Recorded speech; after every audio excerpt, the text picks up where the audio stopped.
C'est le plus grand bidonville d'Europe.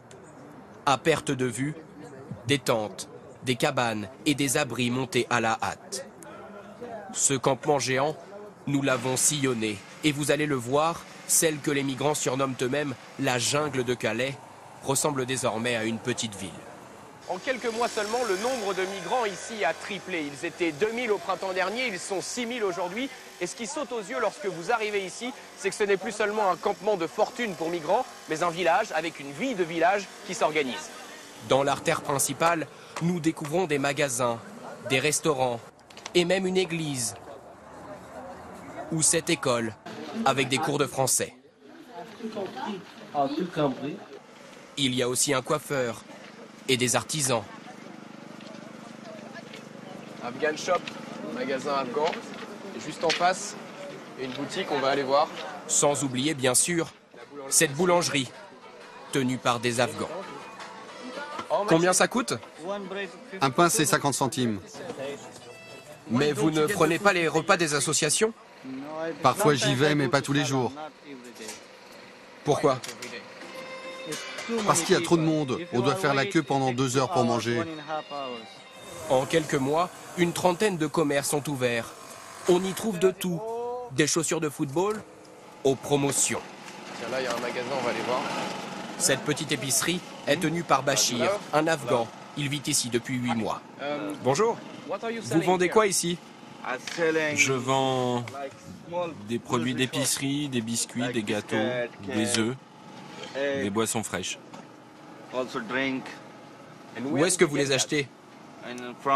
Dans les supermarchés de Calais. Mais qui sont vos clients? Les migrants, ils ont de l'argent pour acheter ça? Non, mais ce que je vends, c'est bon marché. 1 euro pour ce gâteau, par exemple. Je vends tout 1 euro, rien n'est cher. Vous gagnez combien? Entre 10 et 15 euros par jour. Et vous n'avez pas l'impression de faire des profits sur le dos des autres migrants? Non, parce que moi aussi, j'ai essayé d'aller en Angleterre, mais c'était trop dur. Alors j'ai juste décidé d'ouvrir un commerce ici. Dans ce restaurant, les rares clients sont les migrants qui ont encore quelques économies. Bonjour. Ces Syriens sont là depuis 2 mois. Ici, le repas coûte 4 euros. Chaque jour, ils attendent le coucher du soleil pour tenter de monter dans un ferry vers l'Angleterre. On ne vient pas ici par plaisir, pour manger et boire des cafés pendant des mois et des mois. Mon objectif, c'est toujours l'Angleterre.